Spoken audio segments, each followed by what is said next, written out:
Good morning friends, welcome to IIBS IAS academy. जैसा कि मैंने पहले कहा था कि आईआईबीएस की तरफ से हमने एक करंट अफेयर्स का वीडियो सीरीज लॉन्च किया है, जिसमें हम करंट अफेयर डिस्कस करेंगे। जो करंट अफेयर ना ही सिर्फ यूपीएससी के पॉइंट ऑफ व्यू से इंपॉर्टेंट होंगे, बल्कि इंडिया के किसी भी कॉम्पिटिटिव एग्जाम के लिए वो करंट अफेयर बहुत ज्यादा इंपॉर्टेंट होंगे दोस्तों। तो चलिए दोस्तों, आज के करंट अफेयर के बारे में डिस्कस करते हैं।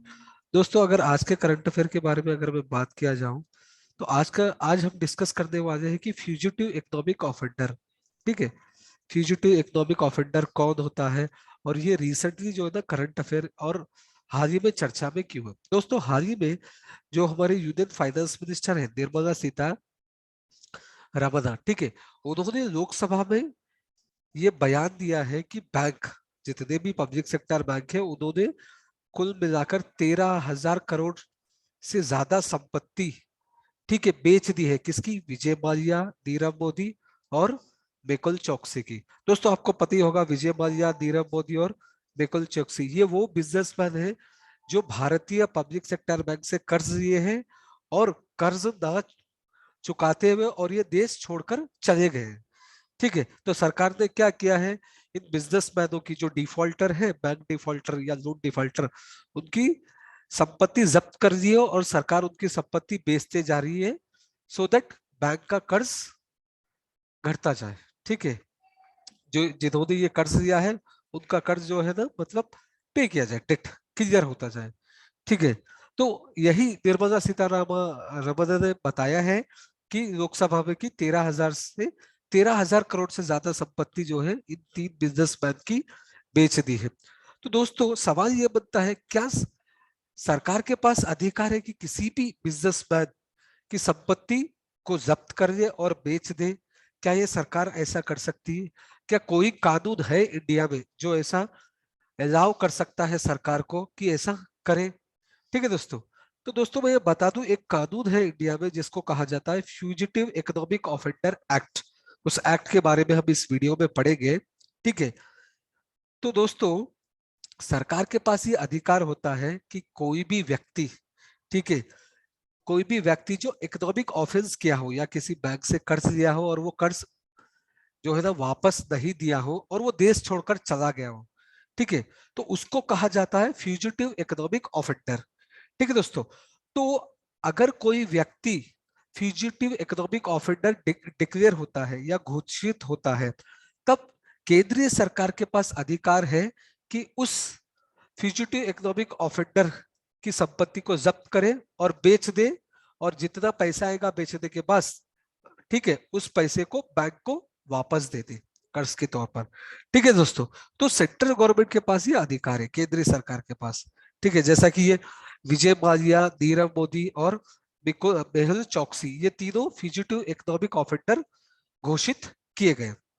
तो दोस्तों, हम ये वीडियो में जानते हैं कि फ्यूजिटिव इकोनॉमिक ऑफेंडर होता क्या है, ठीक है, और फ्यूजिटिव इकोनॉमिक ऑफेंडर एक्ट क्या है, और फ्यूजिटिव इकोनॉमिक ऑफेंडर होता क्या है, इसको डिक्लेयर कौन करता है, और इस एक्ट में क्या क्या प्रावधान दिए गए हैं। ठीक है दोस्तों, तो चलिए डिस्कस करते हैं। एक एक्ट है दोस्तों जिसको कहा जाता है फ्यूजिटिव इकोनॉमिक ऑफेंडर एक्ट। इसके तहत, इस एक्ट के तहत ही फ्यूजिटिव इकोनॉमिक ऑफेंडर घोषित किया जाता है। तो फ्यूजिटिव इकोनॉमिक ऑफेंडर कौन हो सकता है? या तो कोई एक व्यक्ति या कोई कंपनी भी हो सकती है। ठीक है, या तो कोई एक व्यक्ति या तो कोई कंपनी हो सकती है जिसके खिलाफ वारंट इशू किया गया हो, जिसके खिलाफ अरेस्ट वारंट इशू किया गया हो। ठीक है, अरेस्ट वारंट क्यों, क्यों अरेस्ट वारंट इशू क्यों किया गया, वो व्यक्ति या की कंपनी किया क्या है? तो दोस्तों मैं बता दूं, फ्यूजिटिव इकोनॉमिक ऑफेंडर एक्ट के तहत अगर कोई भी व्यक्ति, ठीक है, जो इकोनॉमिक ऑफेंस करता है, इकोनॉमिक ऑफेंस करता है दोस्तों, इकोनॉमिक ऑफेंस की अगर मैं बात किया जाए तो फ्यूजिटिव इकोनॉमिक ऑफेंडर एक्ट में दिया गया है कि इकोनॉमिक ऑफेंस वो होता है जो मतलब जाली नोट छापते हैं, करेंसी हो गया, जाली करेंसी या जाली जाली स्टैम्प छापता हो, या कोई लोन डिफॉल्टर हो। ठीक है, ये सारे आते हैं इकोनॉमिक ऑफेंस के अंदर।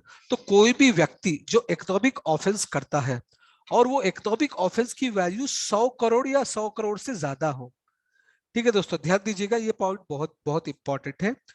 ठीक है, कि हमने ये जाना कि इकोनॉमिक ऑफेंस होता क्या है। अगर कोई व्यक्ति इकोनॉमिक ऑफेंस करता है और वो इकोनॉमिक ऑफेंस की कीमत 100 करोड़ से ज्यादा हो, ठीक है, 100 करोड़ से ज्यादा हो, और वो व्यक्ति देश छोड़कर चला जाता है, क्यों? क्योंकि उसको सजा का सामना ना करना पड़े। प्रोसिक्यूशन से बचने के लिए व्यक्ति वो देश छोड़कर चला जाता है, जैसा विजय माल्या चले गए, नीरव मोदी चले गए और मेहुल चोकसी चले गए। ठीक है, अगर व्यक्ति वो देश छोड़कर चला जाता है प्रोसिक्यूशन से बचने के लिए, तब उस व्यक्ति को फ्यूजिटिव इकोनॉमिक ऑफेंडर घोषित किया जाता है।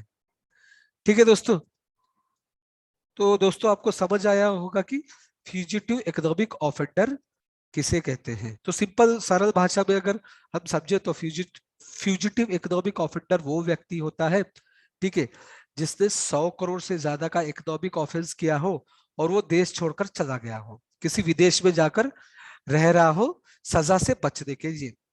ठीक है, उस व्यक्ति को फ्यूजिटिव इकोनॉमिक ऑफेंडर डिक्लेयर किया जाता है। और दोस्तों डिक्लेयर कौन करता है? ठीक है, डिक्लेयर कौन करता है? तो इस एक्ट में एक प्रावधान है दोस्तों, फ्यूजिटिव इकोनॉमिक ऑफेंडर एक्ट में एक प्रावधान है कि एक स्पेशल कोर्ट बनेगा। ठीक है दोस्तों, एक स्पेशल कोर्ट बनेगा एक एक्ट के तहत, जिसको हम कहते हैं PMLA, prevention of money laundering act. ठीक है दोस्तों, prevention of money laundering act के तहत एक स्पेशल कोर्ट बनेगा। ठीक है, एक स्पेशल कोर्ट बनेगा, और जो इन्वेस्टिगेशन एजेंसी होती है जो एक इकोनॉमिक ऑफेंस का इन्वेस्टिगेट करती है, ठीक है, तो वो इन्वेस्टिगेशन एजेंसी क्या करेगी, इस कोर्ट में याचिका दर्ज करेगी, एप्लीकेशन या याचिका दर्ज करेगी उस पर्सन के खिलाफ जो देश छोड़कर चला गया हो सजा बचने के लिए। ओके, सजा से बचने के लिए देश छोड़कर चला गया हो, ठीक है, उस पर्सन के खिलाफ एक याचिका दर्ज करेगी इन्वेस्टिगेशन एजेंसी, किस कोर्ट में? स्पेशल कोर्ट में। ठीक है दोस्तों, वो स्पेशल कोर्ट क्या करेगा, एक नोटिस जारी करेगा, एक नोटिस जारी करेगा किसके खिलाफ? वो पर्सन के खिलाफ जो देश छोड़कर चला गया है। ठीक है, और वो नोटिस में वो कोर्ट बोलेगा कि वो पर्सन को कोर्ट के बिफोर अपियर होना, यानी कोर्ट में अपियर होना पड़ेगा, कोर्ट में हाजिर होना पड़ेगा। कब हाजिर होना पड़ेगा, किस डेट को हाजिर होना पड़ेगा, वो नोटिस में लिखा गया होता है। ठीक है, वो नोटिस में मेंशन किया गया होता है कि मतलब कब उस बंदे को हाजिर होना है कोर्ट में, किस तारीख को हाजिर होना है, किस समय किस दिन, ठीक है, हाजिर होना है, वो नोटिस में लिखा गया होता है। अगर वो बंदा जो देश छोड़कर चला गया है, अगर वो बंदा उस दिए गए नोटिस पीरियड में हाजिर नहीं होता है, नहीं होता है, तब स्पेशल कोर्ट क्या करती है, उस बंदे को फ्यूजिटिव इकोनॉमिक ऑफेंडर घोषित करती है दोस्तों। ठीक है दोस्तों, तो PMLA act, prevention of money laundering act के तहत एक स्पेशल कोर्ट बनता है दोस्तों। ठीक है, वो स्पेशल कोर्ट ही किसी भी बंदे को जो देश छोड़कर चला गया हो और जिसने इकोनॉमिक ऑफेंस किया हो जिसकी वैल्यू 100 करोड़ से ज्यादा हो, ठीक है, उस बंदे को स्पेशल कोर्ट डिक्लेयर करती है फ्यूजिटिव इकोनॉमिक ऑफेंडर। ठीक है दोस्तों, तो एक बार अगर फ्यूजिटिव इकोनॉमिक ऑफेंडर घोषित कर दिया जाए, ठीक है, कौन घोषित करता है? एक स्पेशल कोर्ट, स्पेशल कोर्ट घोषित करता है फ्यूजिटिव इकोनॉमिक ऑफेंडर। तो उसके बाद क्या होगा? तो दोस्तों उसके बाद सेंट्रल गवर्नमेंट यानी केंद्र सरकार क्या करेगी, उस फ्यूजिटिव इकोनॉमिक ऑफेंडर की प्रॉपर्टी जो होती है ना वो जब्त कर देगी। ठीक है, अपने अंडर कर देगी, वो प्रॉपर्टी जब्त कर देगी। ठीक है, वो प्रॉपर्टी जब्त करने के बाद केंद्रीय सरकार एक एडमिनिस्ट्रेटर भी अपॉइंट कर सकती है। केंद्र सरकार क्या करेगी, एक एडमिनिस्ट्रेटर अपॉइंट करेगी जो उस प्रॉपर्टी को एडमिनिस्ट्रेट करेगा, जो प्रॉपर्टी को संभालेगा। ठीक है, केंद्र सरकार जब्त करके करती क्या है वो प्रॉपर्टी? तो दोस्तों केंद्र सरकार जो फ्यूजिटिव इकोनॉमिक ऑफेंडर की प्रॉपर्टी जब्त करती है उसके बाद वो प्रॉपर्टी को बेचती जाती है। ठीक है, केंद्र सरकार उस प्रॉपर्टी की नीलामी करती है और इस नीलामी में केंद्र सरकार उसको बेच देती है। उसको बेचने के बाद जो भी पैसा आता है दोस्तों, ठीक है, जितना भी पैसा आता है उस प्रॉपर्टी को बेचने के बाद वो पैसा सरकार बैंक को दे देती है। कौन से बैंक को? वो उसी बैंक को देती है जिस बैंक से उस बंदे ने लोन लिया हो। ठीक है दोस्तों, तो आपको समझ ही आ गया होगा कि फ्यूजिटिव इकोनॉमिक ऑफेंडर होता क्या है। ठीक है, उसको डिक्लेयर कौन करता है और सरकार का क्या अधिकार है उस फ्यूजिटिव इकोनॉमिक ऑफेंडर की प्रॉपर्टी के लिए, और वो प्रॉपर्टी केंद्र सरकार जब्त करने के बाद करती क्या है।